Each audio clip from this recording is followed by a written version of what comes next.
입력하는 방법에 대해서 배워보도록 하겠습니다. 자, 일단 우리가 문자를 쓸 수 있는 툴은 이 도구 상자 안에서 요 타입 툴이 되겠어요. 타입 툴을 누르고 있으면 호리젠탈 타입 툴이 나오죠. 일반적인 수평 문자체가 될 수가 있습니다. 자, 이때 선택을 해주고 상단 메뉴에서 일단은 문자체와 문자의 크기를 지정을 합니다. 가장 먼저.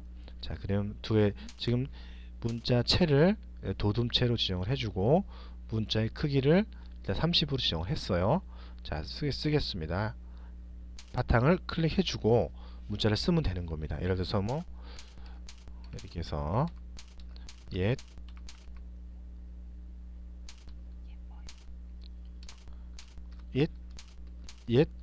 종이 이야기 이렇게 있습니다. 그죠? 자, 다 썼어요. 다 쓰게 되면은요, 물론 여기서 엔터를 치면 줄바꿈이 이루어지는 거예요. 이야기 썼어요. 엔터. 줄바꿈이 됩니다. 다 썼다. 그러면 여기서 화면이 지금 작아서 안 보이지만은요, 요 상단 메뉴 우측에 보면 이렇게 체크 버튼이 있습니다. 또는 이 도구 상자에서 다른 메뉴를 클릭해주면 바로 써지게 돼요. 그러면 이 레이어 팔레트를 확인해 보겠습니다. 우리가 레이어를 배우진 않았어요. 자, 윈도우 안에서 레이어라고 있죠.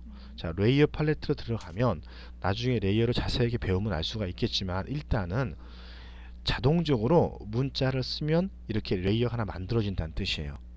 자, 다시 한번 써보겠습니다. 한번 다른 바탕 부분을 클릭해주고 한지의 변천 썼습니다. 체크 됐죠? 또 만들어지겠죠. 그럼 이때는 뭐 이 눈을 껐다가 켰다가 단순하게 레이어를 만들어졌고 레이어라는 것이 만들어지고 이 눈을 끄고 킬 수가 있다는 거 무슨 말인지 이해되죠? 자, 그러면 이 한지 변천사 레이어가 다른 내용이기 때문에 이동 툴입니다. 이동 툴을 누르고 움직이면 이 문자만 이동이 되겠죠. 이렇게. 자, 또 얘만 움직이면 이게 일로 오겠죠. 이런 식으로. 이해가 되죠? 자, 참고적으로 문자 레이어에서는 다른 내용을 할 수가 없습니다. 이렇게. 자, 할 수가 없어요. 그래서 우리가 이제 바탕 이렇게 색을 지정해야 되잖아요. 문자는 문자야. 그래서 요 레이어 팔레트를 보면은 여기 Create a New Layer라고 있습니다. 레이어를 만들어 주고 그 다음에 어떤 내용을 적용을 해야 된다는 거죠. 레이어를 만들고 나서 Create New 우리가 나중에 이 레이어에 따르는 내용은 깊이 있게 진행이 될 것입니다. 자, 지우도록 할게요. 일단 됐고 일단 이해되죠? 레이어를 문자를 쓴다는 것 자체는 그 문자를 썼습니다. 자, 문자를 쓰고 나서 다시 타입 툴을 들어가서 이 문자를 드래그 선택을 하면 선택이 되는 거예요. 문자 앞에 내 마우스 커서를 이동해 놓고 드래그 선택. 자, 이 문자 커서 문자 맨 마지막에 클릭을 하겠어요. 엔터를 치면 이 문자에서 이어진다는 거죠. 이렇게 체크. 자, 잘 보세요. 이 한지의 변천사라는 문자에 이 T에서 갖다 댑니다. 자, 지금 보게 되면 I자 주위에 이러면 I자 주위에 점선 박스가 있죠. 이때는 새로운 레이어가 만들어진다는 소리야. 근데 마우스를 이 내부로 투입해봐요. 점선이 없어지죠. 그럼 이 레이어에 같이 적용된다는 거예요. 이렇게 이어서. 이해되죠? 무슨 말인지? 알고 있고요. 자, 그러면은 다시 한번 선택을 했습니다. 선택을 하고 나서 상단 메뉴에서 문자체, 그죠? 다음에 문자의 크기 제어할 수 있고, 그 다음에 여기 A라고 하는 게 있죠. 일단 A라고 하는 것은 이 경계. 자, 얘 논이 아니라 스무스로 놨어요. 어떻게 해요? 문자 경계가 부드러워졌죠. 논 놔볼게요. 딱딱하지죠. 요 어떤 그 픽셀의 경계의 부드러움의 정도라고 일단 알고 있으세요. 자, 됐고 그 다음에 이것은 뭐예요? 가운데 정렬, 그죠? 이렇게 가운데 정렬되는 것이고 우측 정렬, 이런 내용은 우리가 일반 그 문자 사용 프로그램에도 쉽게 알 수가 있겠죠. 체크를 하겠습니다. 됐죠? 됐습니다. 자, 그리고 자, 문자를 쓰는 데 있어서 자, 문자를 드래그하여 내용을 표시를 합니다. 이렇게 표시를 하고, 만약에 내가 이 한지의 변천사에서 한지라는 문자만 선택을 했다. 한지만 문자만 키울 수도 있는 거예요. 색도 상단 메뉴에서 찍어서 바꿀 수가 있습니다. 이렇게 다시 체크 하면은 한지라는 문자만 한 레이어이지만 그 레이어 안에서 원하는 레이어, 그 문자 내용만 드래그 선택을 해서 색상과 크기와 그런 내용들을 변경할 수가 있다는 것입니다. 자, 내가 만약에 한지 의자를 선택을 했어요. 그럼 상단에 보게 되면 이렇게 글자체를 지정할 수가 있겠죠.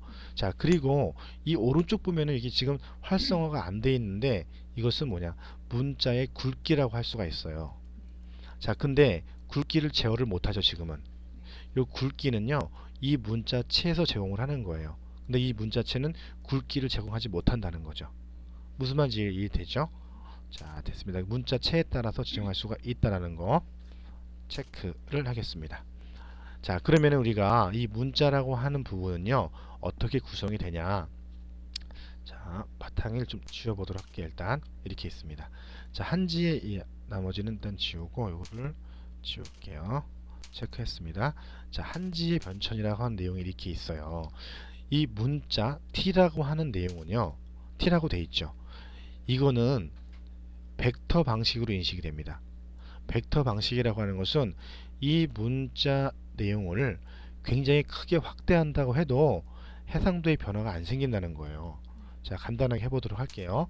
자, 이 한지의 변천 문자 레이어를 선택을 하고 컨트롤 T를 눌러주게 됩니다. 그죠? 그럼 문자의 크기를 키울 수가 있어요. 자, 키우세요. 쭉 키우죠. 더블 클릭합니다. 어떻게 돼요? 경계가 아니 경계가 해상도가 깨지지가 않죠. 자, 그런데 이 문자를요, 그림으로 바꿀 수가 있어요. 일반 그림으로. 그걸 비트맵이라고 그래요. 마우스 오른쪽 버튼을 누릅니다. 이 레이어에서 다음에 라스터라이즈 레이어가 있죠. 클릭하세요. 자, 그러면 어떻게 돼요? 이것이 T가 없어졌죠. 얘는 그냥 일반 픽셀로 이루어진 그림이에요. 컨트롤 T를 누르고 키워보겠습니다. 이렇게 깨지죠. 차이가 있다는 거예요. 그래서 벡터 방식과 비트맵 방식의 차이가 있다는 거예요. 그래서 일반 순수한 레이어에 T가 들어가 있는 내용을 벡터 방식, 이렇게 레스터라이즈로 시켜놓은 것을 비트맵 방식인데, 이것은 요 내용이고 이것은 요 내용이겠죠. 그럼 비트맵 방식의 레이어는 선택했습니다. 이 내용이 인식이 되겠죠. 왜? 같은 비트맵이기 때문에. 근데 옛종의 이야기는 벡터 방식으로 타이핑이 된 거예요. 그러니까 이게 인식이 안 되죠. 방식이 다르니까. 그래서 레이어를 만들어 놓고 다른 작업을 하든가 레스터라이즈로 적용을 해서 만들어 놓고 하든가 그런 차이가 있다는 것입니다. 무슨 말인지 이해가 되겠죠? 자, 다시 한번 옛종이의 이야기를 선택을 해 보겠습니다. 자, 그렇게 되면은, 자, 여기 우리가 아까 A라고 하는 부분이 있다고 했죠. 이 A가 안티 알리아싱이라고 하는 거예요. 일단 문자를 조금 키워보도록 하겠습니다. 자, 문자의 내용을 옮겨서 좀 키우겠습니다. 72. 자, 체크를 하고요. 잘 관찰을 해서 다시 한번 이 내용을 확대를 해보도록 할게요. 이렇게 돼 있어요. 지금 이 곡선의 모양이 톱니바퀴 모양처럼 나왔죠. 얘를 드래그를 해서, 자, 요거를 논이 아니라 샤프로 놓았습니다. 이 차이 알겠죠? 얘를 스무스로 놓습니다. 좀 부드러워지겠죠. 자, 이런 내용은 안티 알리아싱이라고 하는 거예요. 왜? 포토샵은 요만한 정사각형 픽셀들로 모든 그림이 이루어졌다는 거죠. 그 사선을 만든다라고 하는 것은, 사선은 이렇게 만들겠죠. 요렇게 연결되면 사선이 되겠죠. 멀리서 보면은 요 중간 값이 있잖아요. 여기 요 경계 중간 값을 표현을 어떻게 해줄 거냐, 이게 안티 알리아싱이에요. 그러니까 이것은, 자, 만약에 선택 툴 중에 원형 선택 툴이 있습니다. 안티 알리아싱이 있죠. 체크를 했어요. 어떤 색을 채웁니다. 경계가 약간 회색 톤이 나왔죠. 그런데 선택을 할 당시에 체크를 껐습니다. 선택을 했어요. 채워보도록 하죠. 깔끔해지죠. 그 차이가 있다는 거죠. 그러니까 작은 문자를 쓸 때는 안티 알리아싱을 논을 놓고 쓰는 것도 괜찮다.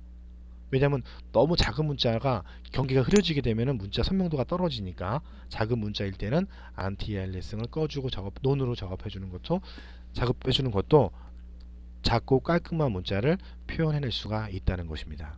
알겠죠? 그래서 우리가 일반적으로 이 타입3라고 하는